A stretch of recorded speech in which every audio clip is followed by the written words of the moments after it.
Hello friends, myself Dr. Ashish Panchal, your biology NEET guru from Trisha Institute of Biology। बच्चों आज हम जो topic करने वाले हैं वो है पेंक्रियाज।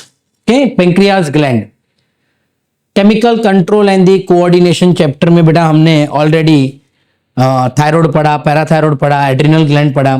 आज हम पेंक्रियाज पढ़ेंगे। एक्चुअली पेंक्रियाज जो है बेटा it is composite gland. And why it is known as composite gland? Because it has both the property endocrine as well as exocrine। दोनों बेटा उसके अंदर प्रॉपर्टी है, एंडोक्राइन भी है, एक्सोक्राइन भी है, इसलिए उसको कंपोजिट ग्लैंड भी बोलते हैं। उसको हेटेरोक्राइन ग्लैंड भी बोलते हैं। हेटेरो मतलब ड्यूअल, इसलिए उसको बेटा हेटेरोक्राइन ग्लैंड भी बोलते हैं। अब मेडिकल टर्म में पेंक्रियाज को बोलते हैं lovable organ of the digestive system.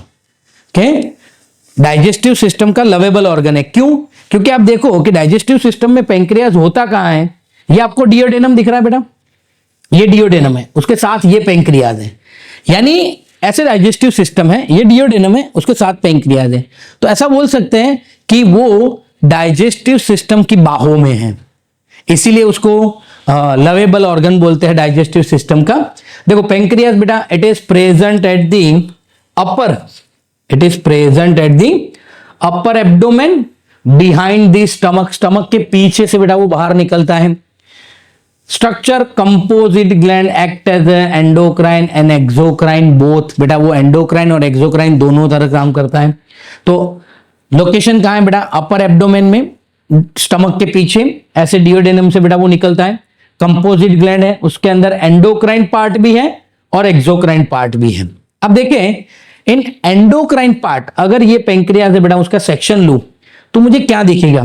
तो इन सेक्शन में मुझे अल्फा सेल दिखेंगे। ये जो पूरा आपको येलो कलर का स्ट्रक्चर दिख रहा है बेटा, ये येलो कलर का जो आपको पार्ट दिख रहा है वो है islets of Langerhans. 1 to 2 million islets of Langerhans is present. And ये जो बेटा आइलेट ऑफ लैंगरहांस है it is the endocrine part of the pancreas. It is only 1 to 2% of the pancreatic tissue.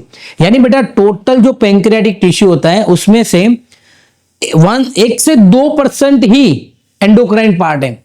Remaining 98% जो part है बेटा वो exocrine part है। तो 1 to 2 million islets of Langerhans, it only 1 to 2% of pancreatic tissue. उसमें कौन कौन से सेल होते हैं? Alpha cell, beta cell, it is the main 2 predominant cell present in the islets of Langerhans. उसके अलावा डेल्टा और पीपी सेल जो हमारे एनसीईआरटी टेक्स्ट बुक में नहीं दिया है पर यहां पर मैंने मेंशन किया हुआ है, उसका आपको ब्रीफ फंक्शन करना जरूरी है। क्योंकि कई बार जब नीट में एमसीक्यू आते हैं तो उसके नेगेटिव आंसर में भी ये होते हैं, तो हमें कंफ्यूज ना करें कि भाई ये एग्जैक्टली है क्या, इसलिए हमें पढ़ना जरूरी है। तो अल्फा सेल ग्लूकागॉन रिलीज करता है, वो पेप्टाइड हार्मोन है। बीटा सेल इंसुलिन रिलीज करता है, वो भी पेप्टाइड हार्मोन है। डेल्टा सेल सोमेटोस्टेटिन रिलीज करता है, वो भी पेप्टाइड है। पीपी सेल पेंक्रियाटिक पॉलीपेप्टाइड, वो भी बेटा पॉलीपेप्टाइड यानी प्रोटीन हार्मोन है। तो alpha, beta, delta and PP cell जो एंडोक्राइन पार्ट है, और जो एक्सोक्राइन पार्ट है वो आपको ये ब्लू कलर के सारे दिख रहे हैं बेटा। ये सब मेजर पार्ट 99% जो पोर्शन है पेंक्रियाटिक टिश्यू का वो एक्सोक्राइन है। उसमें बेटा एसिनार सेल होंगे और वो क्या रिलीज करेंगे? पेंक्रियाटिक जूस रिलीज करेंगे। क्या करेंगे? Pancreatic juice. तो this is the location upper abdomen में, स्टमक के पीछे। Structure composite gland act as endocrine and exocrine दोनों की तरफ काम करता है बेटा, उसको हम हेटेरोक्राइन ग्लैंड भी बोल सकते हैं। एंडोक्राइन पार्ट में 1 to 2 million islets of Langerhans होंगे जिसमें alpha, beta, delta and PP cell होंगे। एक्सोक्राइन पार्ट में बेटा एसिनार सेल होंगे जो पेंक्रियाटिक जूस को सीक्रेट करता है। अब ग्लूकागॉन और इंसुलिन दोनों का फंक्शन क्या है बेटा वो हम देखते हैं कि ग्लूकागॉन जो है बेटा वो पेप्टाइड हार्मोन है। कैसा हार्मोन है? पेप्टाइड हार्मोन है। एक्चुअली ग्लूकागॉन का काम क्या है? Insulin and glucagon both are responsible for to regulate the blood sugar level. Blood sugar level को मेंटेन करते हैं। It maintain the normal blood sugar level.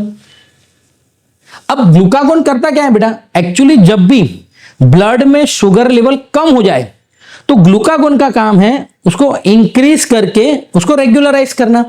Mainly it is act on liver cell के ऊपर बेटा वो act करते हैं, जिसको हम हिपेटोसाइट भी बोल सकते हैं। क्या बोल सकते हैं?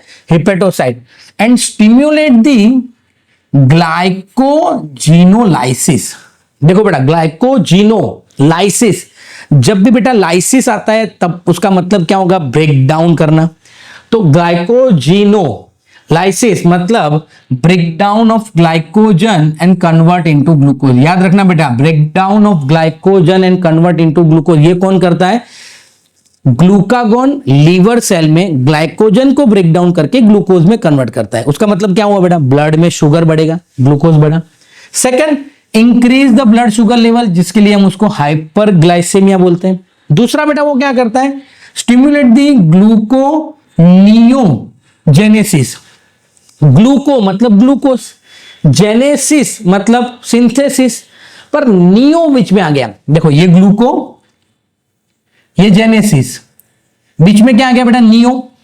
उसका मतलब formation of glucose other than carbohydrate, यानी कार्बोहाइड्रेट के अलावा lactic acid, amino acid, lipid, उसमें से अगर ग्लूकोज फॉर्मेशन हो रहा है तो उसको क्या बोलेंगे बेटा? ग्लूकोनियोजेनेसिस। और ये जो ग्लूकोनियोजेनेसिस है बेटा, reduce the cellular uptake and utilization. Cellular uptake and utilization को भी क्या कर देगा बेटा? वो कम कर देगा। यानी ग्लूकोज का जो यूज होता है, जिसको हम ग्लाइकोलिसिस बोलते हैं, वो भी बेटा क्या हो जाएगा? कम हो जाएगा। ओके, यानी ग्लूकोज यूटिलाइज कम होगा तो भी ग्लूकोज बढ़ेगा बेटा ब्लड में। ग्लाइकोजन है वो ग्लूकोज में कन्वर्ट हो जाएगा तो भी ब्लड में ग्लूकोज बढ़ेगा। और तीसरा बेटा वो क्या करता है? ग्लूकोनियोजेनेसिस करता है, मतलब कार्बोहाइड्रेट के अलावा एमिनो एसिड, लैक्टिक एसिड में से भी ग्लूकोज बनाता है। तो by three way it will increase the blood glucose level. That's why बेटा ग्लूकागॉन को हम क्या बोलते हैं? हाइपरग्लाइसेमिक हार्मोन बोलते हैं, वो ग्लूकोज को बढ़ाता है। पर अगर ग्लूकोज लेवल बढ़ गया तो कौन काम करेगा? इंसुलिन। वो क्या करेगा? शुगर को कम करता है। That's why you know that बेटा इन डायबिटिक पेशेंट, जो डायबिटिक पेशेंट है वो इंसुलिन के इंजेक्शन लेते हैं। क्यों लेते हैं? क्योंकि इंसुलिन क्या करता है? जो बढ़ा हुआ ग्लूकोज है बॉडी में उसको रेगुलाइज करता है, उसको नॉर्मलाइज करता है। पेप्टाइड हार्मोन है बेटा, वो भी रेगुलेट द ग्लूकोज होम्योस्टेसिस, वो भी ग्लूकोज के बैलेंस को हेल्प करेगा बेटा। मेनली एक्ट ऑन, ये देखो ये किसके ऊपर एक्ट करता था? लीवर सेल के ऊपर बेटा ये एक्ट करते थे।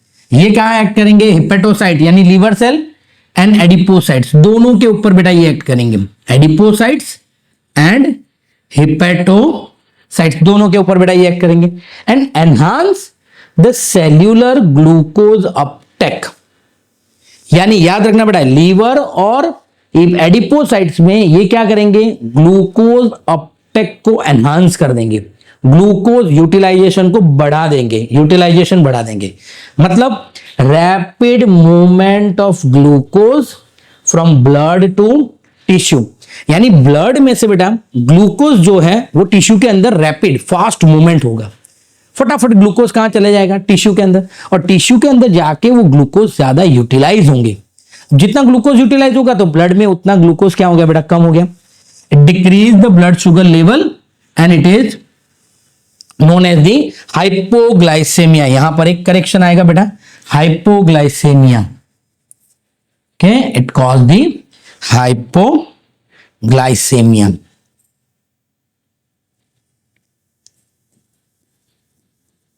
हाइपोग्लाइसेमिया।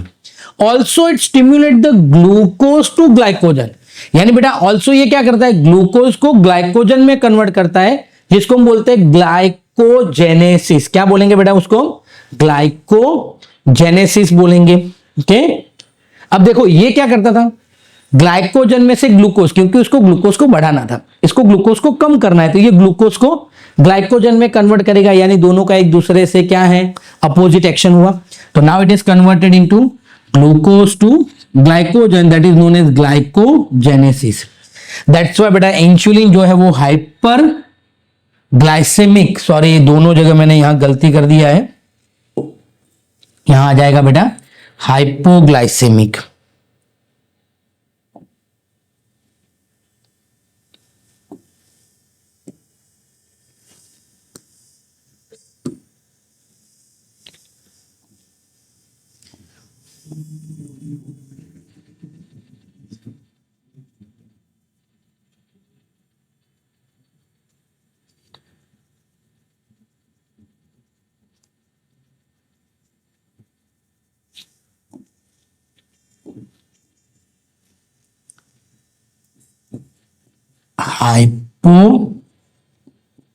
ग्लाइसेमिक।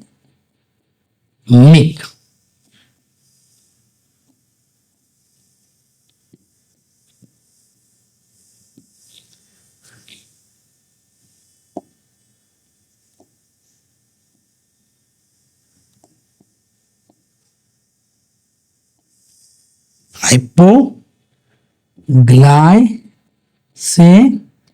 हार्मोन। ठीक, यानी क्या करता है बेटा, ये शुगर को कम करता है, इसलिए हम उसको क्या बोलते हैं बेटा, हाइपोग्लाइसेमिक हार्मोन। ये हाइपरग्लाइसेमिक है, ये हाइपोग्लाइसेमिक हो गया बेटा। क्लियर? तो ये हो गया बेटा ग्लूकागॉन, ये हो गया इंसुलिन। अब अभी हम देखेंगे बेटा कि एग्जैक्टली वो रेगुलेशन कैसे करता है। नाउ नेक्स्ट है बेटा disorder of pancreas. Disorder of pancreas आप देखो बेटा, प्रोलोंग हाइपरग्लाइसेमिया, अगर प्रोलोंग हाइपरग्लाइसेमिया है leads to complex disorder known as diabetes mellitus. यानी अगर किसी बंदे को बेटा लॉन्ग टर्म तक ग्लूकोज लेवल ज्यादा रहता है तो उसको हम क्या बोलेंगे, diabetes mellitus. Now this diabetes mellitus is associated with the loss of glucose in urine and formation of harmful compound that is ketone body. Diabetes में बेटा ग्लाइकोसूरिया होता है, यानी यूरिन में ग्लूकोज लॉस होता है, वो कंडीशन को हम क्या बोलते हैं, ग्लाइकोसूरिया। एंड कई बार बेटा कीटोन बॉडीज भी बनते हैं, वो भी यूरिन के फॉर्मेशन में रिमूव होते हैं, that's why it is known as the ketonuria भी बोलते हैं। यानी यहां पर बेटा हम देखें तो ग्लाइकोसूरिया और कीटोन्यूरिया दो टर्म होते हैं। ये जो loss of glucose in urine है बेटा, उसको हम बोलेंगे ग्लाइकोसूरिया। यहां पर मैं लिख देता हूं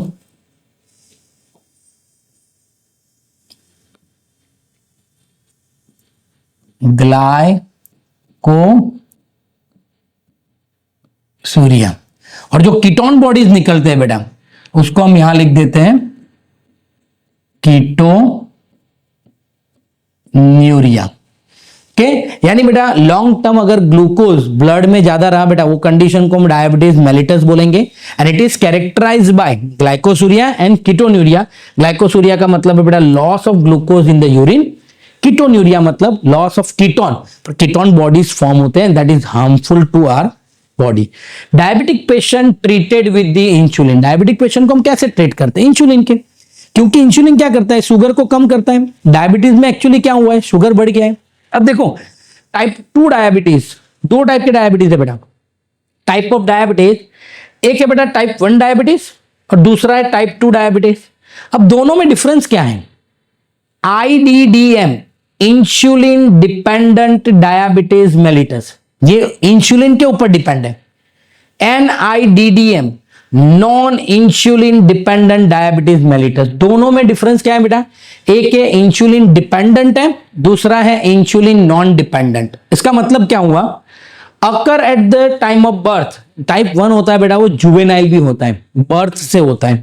ये बेटा occur after the middle age 40, 45, 35 के बाद ये डायबिटीज होता है, टाइप 2 डायबिटीज। अब एक मैं आपको केस स्टडी बताऊं कि अगर आपके पास कोई डायबिटीज वाला बंदा आ गया, उसका शुगर लेवल 300 प्लस है, तो आपने वो डायग्नोस कर लिया कि बंदे को डायबिटीज मेलिटस है, पर अब वो टाइप 1 है कि टाइप 2 है, उसको अगर मुझे डायग्नोस करना है तो कैसे करेंगे। तो उसको बेटा डायग्नोस करने के लिए आपको एक चीज देखना है, टाइप 1 इंसुलिन डिपेंडेंट है, मतलब उसमें इंसुलिन ही फॉर्मेशन नहीं होता। यहां पर मैं लिख दूं बेटा कि टाइप 1 में क्या होता है, the destruction of beta cell. यहां क्या लिखेंगे बेटा, destruction of beta cell of pancreas. Pancreas के जो बीटा सेल होंगे बेटा वही डिस्ट्रक्ट हो जाएंगे, मतलब the deficiency of insulin formation क्या होगा बेटा, द डेफिशिएंसी ऑफ इंसुलिन। मतलब बेटा जब मैं ब्लड रिपोर्ट करवाऊंगा तो ये बंदे के अंदर इंसुलिन ही कम होगा और उसकी वजह से शुगर लेवल बढ़ रहा है। पर यहां क्या होगा, यहां पर जो होगा बेटा that is the resistance to insulin receptor, resistance to insulin receptor, यानी इंसुलिन है पर उसके रिसेप्टर जो होंगे बेटा वो रेजिस्टेंस हो जाएंगे, मतलब वो काम नहीं करेंगे। यानी इसमें क्या होगा बेटा, blood insulin is high, insulin होगा पर वो प्रॉपर वर्क करेगा नहीं। क्लियर बेटा, टाइप 1 में इंसुलिन ही कम होगा, टाइप 2 में इंसुलिन होगा पर उसके रिसेप्टर काम नहीं कर रहे, यानी उसका इफेक्ट नहीं आ रहा। तो इसमें इंसुलिन ज्यादा होगा और इंसुलिन कम होगा और शुगर ज्यादा होगा। इसमें इंसुलिन भी ज्यादा होगा और शुगर भी ज्यादा होगा।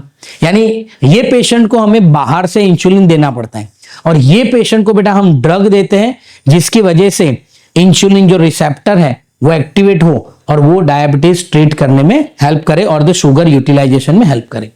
अब बेटा ये टॉपिक टेक्स्ट बुक में नहीं है पर ये टॉपिक जानना भी जरूरी है। How regulation of the blood glucose takes place, हमारी बॉडी में शुगर का बैलेंस कैसे होता है। तो देखो पहले यहां पर हम देखें कि when the blood sugar level is decrease, अगर ब्लड में शुगर कम हो गया, ब्लड में शुगर कम हो गया तो कौन सा हार्मोन चाहिए जो शुगर को बढ़ाता है, तो वो रिलीज करेगा बेटा ग्लूकागोन को। अब हमें पता है ग्लूकागोन क्या करता है, increase the blood sugar level. 3 तरीके से बेटा वो ब्लड शुगर लेवल इंक्रीज करेगा। एक क्या करेगा, इंक्रीज ग्लाइकोजिनोलाइसिस, लीवर में पढ़ा था हमने अभी अभी। ग्लाइकोजिनोलाइसिस मतलब बेटा ब्रेकडाउन ऑफ ग्लाइकोजन और उसको ग्लूकोज बनाने में हेल्प करता है। दूसरा बेटा वो क्या करता है, इंक्रीज ग्लूकोनियोजेनेसिस, वो भी बेटा हमने पढ़ा।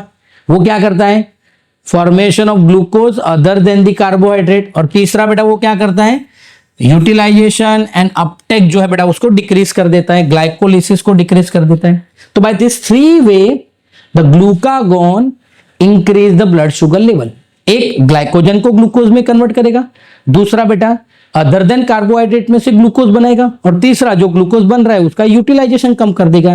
तो by this 3 way it will increase the blood sugar level. अब ब्लड शुगर लेवल बढ़ा तो क्या रिलीज होगा, इंसुलिन रिलीज होगा। When the blood sugar level increase, insulin release होगा। जब इंसुलिन रिलीज होगा तो वो शुगर को कम करेगा बाय 2 वे, स्टिम्युलेट दी ग्लाइकोजेनेसिस, यानी ग्लूकोज को बेटा ग्लाइकोजन में कन्वर्ट करेगा। ये क्या करता था, ग्लाइकोजन को ग्लूकोज में कन्वर्ट कर रहा था, ये ग्लूकोज को ग्लाइकोजन में कन्वर्ट करेगा, शुगर यूज हुआ। दूसरा बेटा it increase glucose utilization and uptake, glucose का अपटेक बढ़ा देंगे लीवर एंड एडिपोसाइट्स में, यानी शुगर जो है वो ब्लड में से टिश्यू में रैपिडली फ्लो होने लगेगा, मूवमेंट होने लगेगा, उसकी वजह से बेटा ब्लड ग्लूकोज लेवल कम होगा। जैसे ही कम होगा ये मैसेज जाएगा यहां पर और ग्लूकागोन रिलीज होगा।